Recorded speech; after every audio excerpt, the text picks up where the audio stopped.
अक्षय तृतीया एक ऐसा पर्व है जो हम दीपावली की तरह बड़े ही धूमधाम से मनाते हैं। अक्षय तृतीया को गर्मियों का धनतेरस कहा जाता है। बैसाख की तरह कोई माह नहीं, सतयुग की तरह कोई युग नहीं, वेद की तरह कोई शास्त्र नहीं और गंगा की तरह कोई तीर्थ नहीं, और इसी तरह अक्षय तृतीया की तरह कोई दूसरी तिथि नहीं। अक्षय यानी कभी ना नष्ट होने वाली तिथि, और अक्षय तृतीया को सर्वश्रेष्ठ मुहूर्त कहा गया है। शास्त्रों में इस तिथि को स्वयं सिद्ध मुहूर्त माना गया है। अक्षय तृतीया पर सुख समृद्धि के लिए सोना चांदी खरीदना शुभ माना जाता है और इसीलिए इसे समृद्धि देने वाली तिथि भी कहा जाता है। अक्षय तृतीया कब है, 10 मई या 11 मई को, और साथ ही जानेंगे अक्षय तृतीया का पर्व इतना महत्वपूर्ण क्यों है, क्यों इसे गर्मियों की धनतेरस कहा जाता है, इसके शुभ योग पूजा विधि के बारे में, इस दिन क्या करें क्या ना करें, इस दिन किस चीज़ की खरीदारी करनी चाहिए और इस दिन किए जाने वाले कुछ उपायों के बारे में आज की वीडियो में हम आपको इससे संबंधित जानकारी देने वाले हैं। हमारे शास्त्रों में 3 अबूझ मुहूर्त बताए गए हैं जिस दिन आप किसी पंडित, किसी ज्योतिष से पूछे बिना कोई भी शुभ कार्य कर सकते हैं। 16 संस्कार कर सकते हैं। सबसे पहला चैत्र शुक्ल पक्ष की प्रतिपदा यानी गुड़ी पड़वा, दूसरा विजयदशमी, तृतीया अक्षय तृतीया यानी आखा तीज, और चौथा शुक्ल कार्तिक शुक्ल पक्ष। इन तिथियों पर सूर्य और चंद्रमा अपनी उच्च राशियों में रहते हैं और इन्हीं तिथियों से सतयुग हो, द्वापर, त्रेता हो, इनके शुरुआत की गणना की गई है। इन्हें चिरंजीवी तिथि भी कहते हैं क्योंकि विशेष रूप से आखा तीज यानी अक्षय तृतीया को अष्ट चिरंजीवी में से एक भगवान श्री परशुराम जी का जन्मदिन हुआ था। धर्म की रक्षा के लिए भगवान विष्णु ने अनेक अवतार लिए, जिसमें नर नारायण, हरिगिरी, परशुराम 3 अवतार पवित्र अवतार हैं। अक्षय तृतीया को ही उदय पर हुए। अक्षय तृतीया के दिन माता गंगा का पृथ्वी पर अवतरण हुआ और गंगा के अवतरण से राजा सगर के 60,000 पुत्रों को मुक्ति मिली थी और माँ पार्वती जी ने आज के दिन ही देवी अन्नपूर्णा का अवतार लेकर भगवान शिव भिक्षा दी थी। माता अन्नपूर्णा ने इसी दिन समस्त विश्व के भरण पोषण का भार भी संभाला था। धन धान्य की प्राप्ति के लिए किए जाने वाले कनक धारा स्रोत की रचना भी आदि शंकराचार्य के द्वारा इसी दिन की गई थी। आज के विशेष दिन ही कृष्ण सुदामा का मिलन हुआ था और महाभारत के अनुसार अक्षय तृतीया के दिन ही भगवान श्री कृष्ण ने पांडवों की पत्नी द्रौपदी को पांडवों के अज्ञातवास के दौरान अक्षय पात्र भेंट किया था। अक्षय पात्र की विशेषता थी कि इसमें भोजन कभी भी खत्म नहीं होता था। जितनी मात्रा में जितना भोजन चाहिए चमत्कारिक ढंग से प्राप्त होता था। अक्षय तृतीया ही वह दिन खास दिन था जिस दिन महर्षि वेदव्यास जी ने महाभारत लिखना शुरू किया था और महाभारत में ही श्रीमद् भगवद गीता भी समाहित है। और इस दिन अगर आप गीता जी में समाहित 18वें अध्याय का पाठ करते हैं तो इससे अक्षय पुण्य की प्राप्ति होती है। इस दिन महाभारत की लड़ाई खत्म हुई थी। इसी दिन से सतयुग और त्रेता युग की शुरुआत भी हुई थी। वहीं मान्यताओं के अनुसार इसी दिन पर द्वापर युग का समापन भी हुआ था। इस दिन अक्षय तृतीया के बारे में जब युधिष्ठिर ने भगवान कृष्ण से पूछा था तो भगवान कृष्ण ने इन्हें उनके महत्व के बारे में बताया था। श्री कृष्ण जी ने युधिष्ठिर को बताया था कि अक्षय तृतीया के दिन जो भी रचनात्मक और सांसारिक कार्य किया जाएगा उसका शुभ परिणाम व्यक्ति को प्राप्त होगा। साल 2024 के पंचांग के अनुसार अक्षय तृतीया का पर्व बैसाख मास के शुक्ल पक्ष की तृतीया को मनाया जाता है। इस साल 2024 में पंचांग के अनुसार अक्षय तृतीया तिथि का प्रारंभ होगा 10 मई सुबह 4:17 पर और तिथि की समाप्ति होगी 11 मई सुबह 2:50 पर। 10 मई शुक्रवार को अक्षय तृतीया का दुर्लभ शुभ महासंयोग प्राप्त हो रहा है क्योंकि शुक्रवार का दिन माँ लक्ष्मी जी का है और अक्षय तृतीया इस बार शुक्रवार को ही मनाई जाएगी। अक्षय तृतीया अपने आप में शुभ मुहूर्त है। आप पूरे दिन सोना, चांदी, हीरे, आभूषण, रत्न, जमीन, गाड़ी या कोई भी खरीदारी कर सकते हैं, लेकिन राहु काल में खरीदारी नहीं करनी चाहिए। पूरे दिन में जब भी आपको समय मिले आप इस दिन अवश्य ही कुछ ना कुछ खरीदारी जरूर करें। घर में सुख समृद्धि आएगी। जो लोग सोना चांदी खरीदने में समर्थ नहीं हैं, वे इस दिन कोई भी बर्तन खरीद सकते हैं या पीले वस्त्र और हल्दी खरीद सकते हैं। जिस प्रकार दीपावली की धनतेरस मनाई जाती है, उसी प्रकार गर्मियों की धनतेरस भी अक्षय तृतीया के दिन मनाई जाती है। अक्षय तृतीया अपने आप में सर्वश्रेष्ठ शुभ संयोग होता है। इस दिन माँ लक्ष्मी और श्री हरि नारायण मतलब लक्ष्मी नारायण जी की पूजा आराधना की जाती है। माता लक्ष्मी के साथ विष्णु जी की पूजा का भी महत्व है। विष्णु जी जग के पालनहारा हैं और माता जी लक्ष्मी की देवी हैं, इसीलिए इन दोनों की साथ ही पूजा आराधना अक्षय तृतीया के दिन की जाती है। इस दिन परशुराम जी की भी पूजा की जाती है और इसके अलावा नर और नारायण की भी पूजा होती है। इस दिन हवन, स्नान, जप, दान, तर्पण करने के लिए शुभ माना जाता है।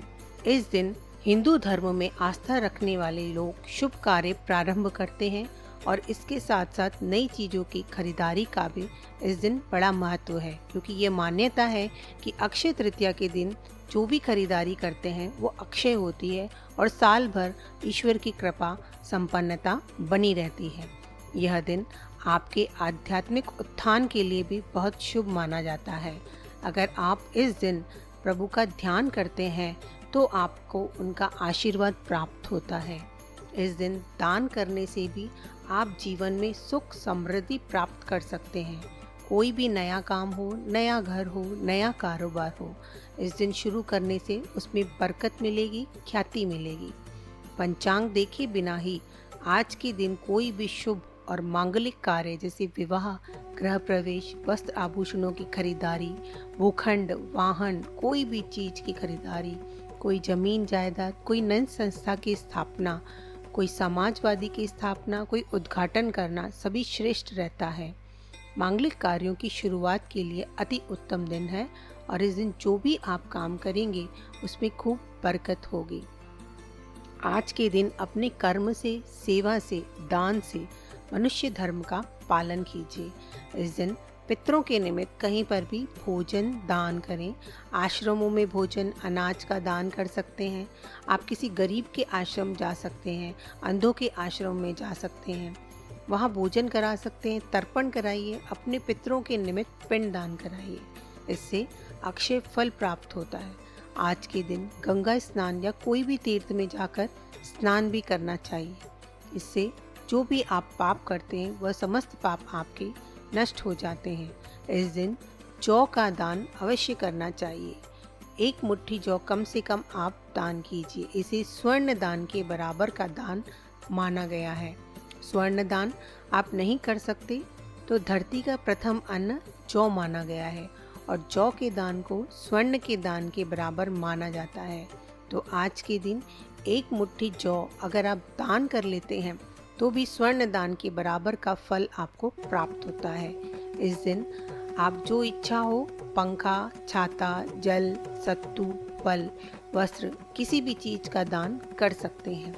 भूमि दान का भी महात्म्य है होता है, लेकिन भूमि हर किसी के बस की नहीं होती है, तो आप कम से कम एक मुट्ठी चावल ही दान कर दीजिए, पर कीजिए जरूर। अक्षय तृतीया के दिन माँ पार्वती, नर नारायण की पूजा का भी विधान है और अक्षय तृतीया के दिन ही चारों धामों में से एक श्री बद्री नारायण के पट खुलते हैं और वृंदावन में जो बांके बिहारी जी का मंदिर है, सिर्फ आज के दिन ही आपको श्री विग्रह के चरणों के दर्शन होते हैं, नहीं तो पूरे साल वह कपड़ों से ढके रहते हैं। तो आज के इस महात्म्य को खास जानिए कि चमत्कारी ये तिथि है और इसका फायदा आपको उठाना है। इसका क्या महात्म्य है, इसकी एक छोटी सी कथा बताती हूँ। प्राचीन काल में एक सदाचारी और देव ब्राह्मणों में श्रद्धा रविदास नाम का वैश्य हुआ करता था। उसका परिवार बहुत बड़ा था और वह सदैव बहुत व्याकुल रहता था।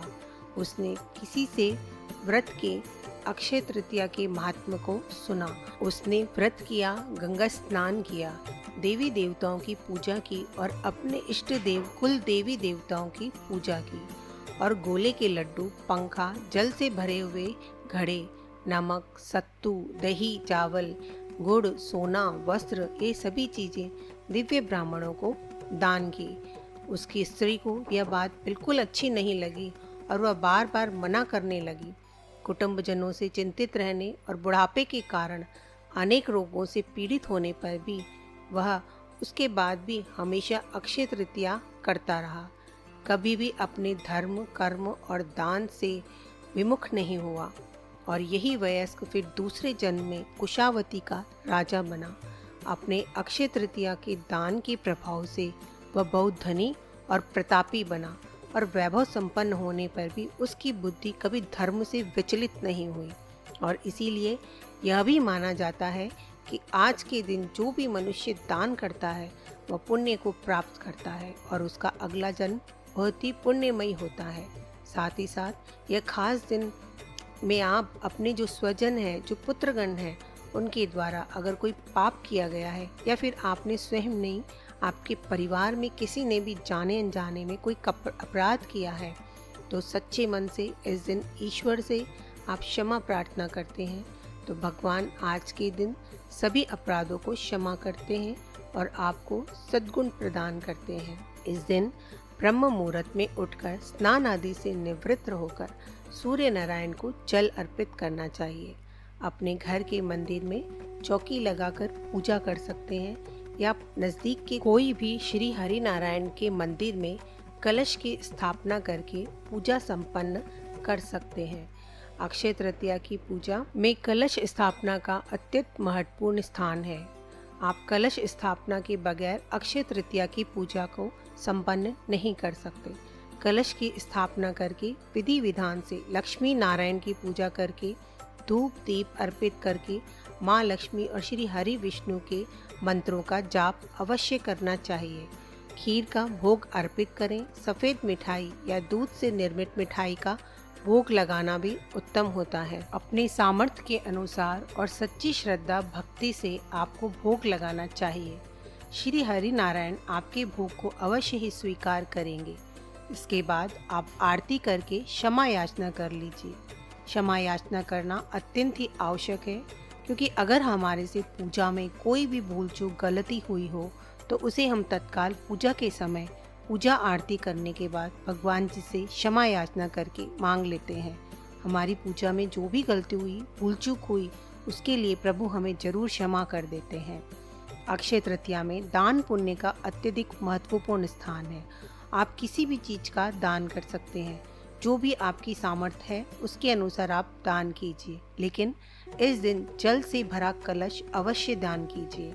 एक कलश में जल भरकर उसमें थोड़ी चीनी, शक्कर डालकर मीठा जल करके किसी भी ब्राह्मण को दक्षिणा के साथ दान कर देना चाहिए। इससे आपके जीवन में सुख समृद्धि आएगी। साथ ही आपके जीवन में अगर आर्थिक तंगी है तो उससे भी छुटकारा आपको मिल जाएगा। अक्षय तृतीया का दिन माँ लक्ष्मी जी को प्रसन्न करने का दिन कहा जाता है।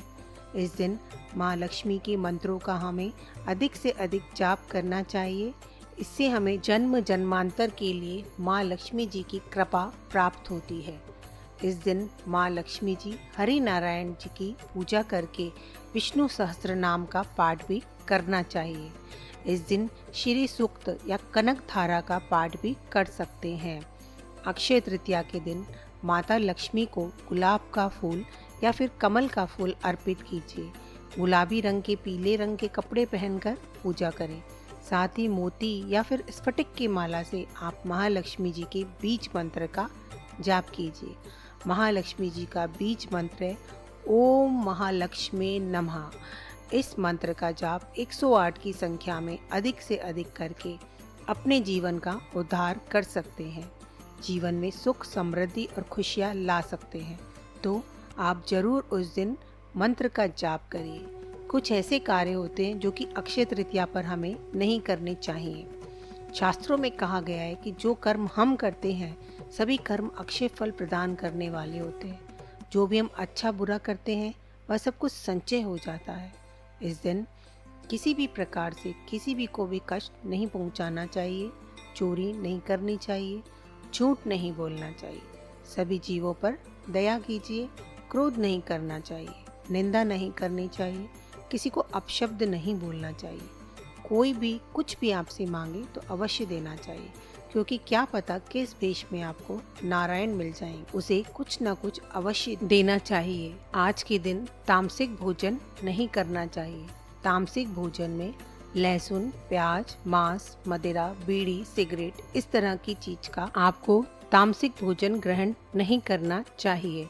इस दिन शुद्ध शाकाहारी सात्विक भोजन बनाकर भगवान को भोग अर्पित करिए और उसके बाद स्वयं अपने परिवार के साथ ग्रहण करिए। इससे महालक्ष्मी जी श्री नारायण की कृपा आप पर सदा सदा के लिए बनी रहेगी।